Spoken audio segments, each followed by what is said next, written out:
Salut à tous et bienvenue à NHL Inside, deuxième épisode de la saison 2018-2019 où l'on va passer en revue ce mois de novembre. Et on commence avec un sujet qu'on avait abordé dans le dernier épisode, à savoir la valse des entraîneurs. Et comme prévu, c'est Mike Yeo, le coach de Saint-Louis, qui a perdu son poste très tôt dans la saison. C'est le troisième entraîneur à être congédié et ce total a très vite été porté à 4 avec le licenciement de Todd McClellan à Edmonton, devenu inévitable depuis que la presse a rapporté que son vestiaire ne le soutenait plus. C'est donc Ken Hitchcock, natif d'Edmonton et sans équipe depuis son départ de Dallas, qui aura pour mission de faire briller Connor McDavid et sa troupe. C'est pour le moment une affaire en bonne voie, puisque les Oilers totalisent 6 victoires pour 3 défaites depuis l'arrivée d'Hitchcock, dont 5 victoires lors de leurs 6 derniers matchs. En revanche, du côté de Saint-Louis, l'entraîneur intérimaire Craig Berube montre une fiche de 3 victoires pour 5 défaites, autant dire que les problèmes à Saint-Louis sont très loin d'être réglés. Du côté de Chicago et Los Angeles, les deux équipes qui avaient limogé leurs entraîneurs plus tôt dans la saison, même son de cloche avec des changements de coach qui ne portent pas leurs fruits pour le moment. Jeremy Colliton enregistre 3 victoires pour 12 défaites à Chicago, dont 7 défaites d'affilée à l'heure où je vous parle. Et Willie Desjardins totalise 8 victoires pour 10 défaites à Los Angeles, soit un rendement beaucoup trop faible pour une équipe qui veut retrouver rapidement les playoffs. Ces 3 formations clôturent donc la marche dans la conférence Ouest, mais également dans la Ligue. Ce sont pour le moment les 3 pires équipes de la Ligue. A noter aussi durant ce mois de novembre, beaucoup de blessures chez les joueurs importants. Ainsi, chez les gardiens, on a Vassilievski, on a Quick, Holby ou encore Ranta, dont la saison est d'ailleurs peut-être même terminée, qui se sont retrouvés sur la touche pour des durées plus ou moins longues. Et chez les joueurs, on a Crosby, on a Bergeron, Matthews, Subban, TJ Oshie, Ericola à Vegas, Klingberg à Dallas, Trocheck à Floride, Chara, Paul Byron ou encore Brock Bowser qui s'est reblessé à nouveau après sa grosse blessure l'an dernier. Bref, de nombreux joueurs sur la touche pour des périodes également plus ou moins importantes. Du côté des retours, pour ce mois-ci on notera celui de Corey Crawford, le gardien de Chicago qui n'avait pas joué depuis près d'un an. Et celui de Shea Weber à Montréal qui n'avait quasiment pas joué depuis 365 jours également et qui pour le moment fait beaucoup de bien à la défense montréalaise. Alors les équipes commencent également à bouger sur le marché des transferts et parmi les mouvements intéressants on note l'envoi de Ryan Strome aux New York Rangers en échange de Ryan Spooner qui passe donc aux Oilers. Ryan Strome c'est un 5e choix de repêchage en 2011 et finalement il a usé la patience de l'état-major d'Edmonton et qui par le fait qu'il tarde à éclore, qu'il tarde à montrer son vrai potentiel. Et alors, ironie du sort ou pas, moins de 10 jours après, c'est son frère Dylan Strome qui subit le même sort, passant des Coyotes aux Blackhawks. Là aussi, c'est l'Arizona qui jette l'éponge sur un choix de première ronde qui ne s'est jamais développé comme convenu. Et chez ces deux joueurs qui ont beaucoup de talent, c'est souvent l'éthique de travail qui est pointée du doigt. Alors ils seront à suivre dans les prochains mois pour voir s'ils saisissent enfin leur chance. Dans cette dernière transaction, Chicago envoie en Arizona l'attaquant Nick Schmaltz. On verra qui en sort gagnant. Enfin, les Kings sont très actifs également sur ce marché. Ils récupèrent Carl Hagelin des Penguins en échange de Tanner Pearson. En plus de réclamer Nikita Sherbak et Brendan Leipzig qui rajeuniront un petit peu l'effectif angelin qui en a besoin en ce moment. Alors on ne peut pas évoquer la NHL ce mois-ci sans parler de la nouvelle, qui était certes un secret de polichinelle, mais qui est enfin confirmé officiellement. Il y aura une 32e équipe, et ce sera à Seattle.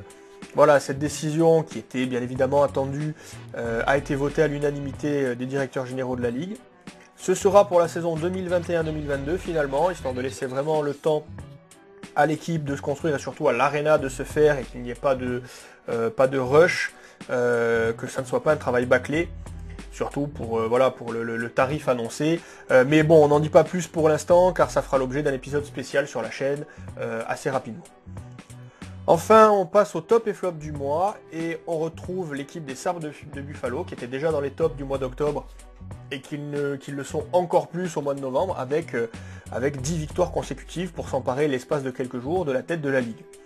La bande Adaline continue d'épater et de faire preuve de beaucoup d'opportunisme. La preuve, sur ces 10 victoires, cette série de 10 victoires, 6 ont été obtenues en prolongation.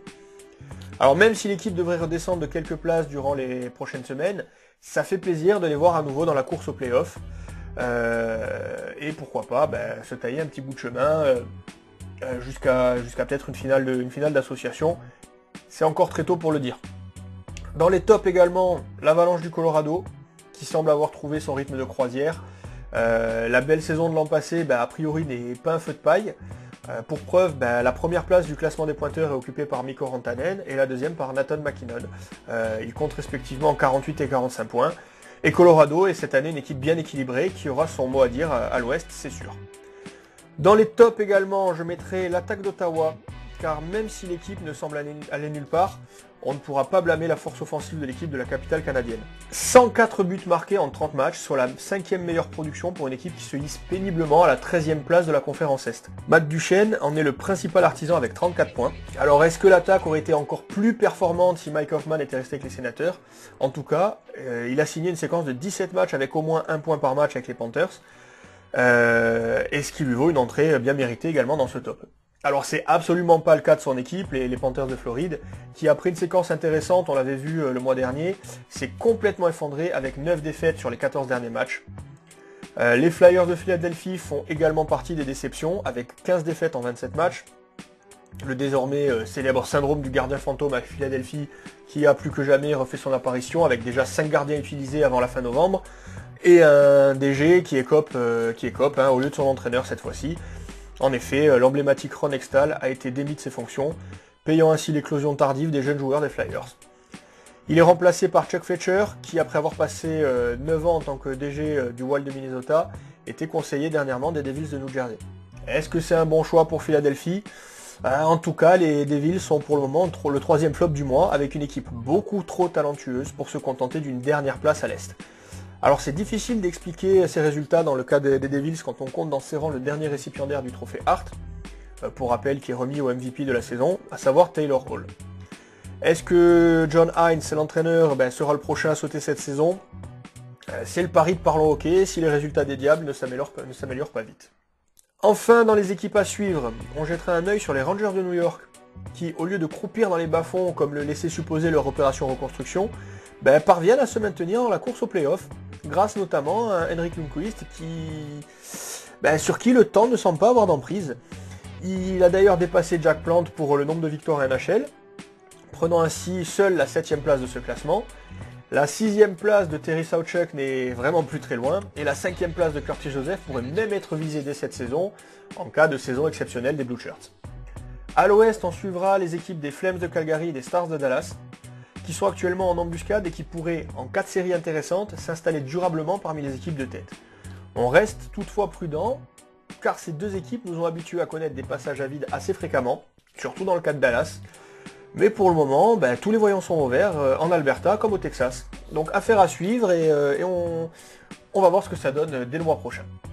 Voilà, c'est tout pour cet épisode de NHL Inside. On se retrouve très vite sur la chaîne pour de nouvelles vidéos. N'hésitez pas à nous faire part de vos remarques dans les commentaires. Et quant à moi, je vous dis à bientôt sur Parlons Hockey. Ciao, bye bye.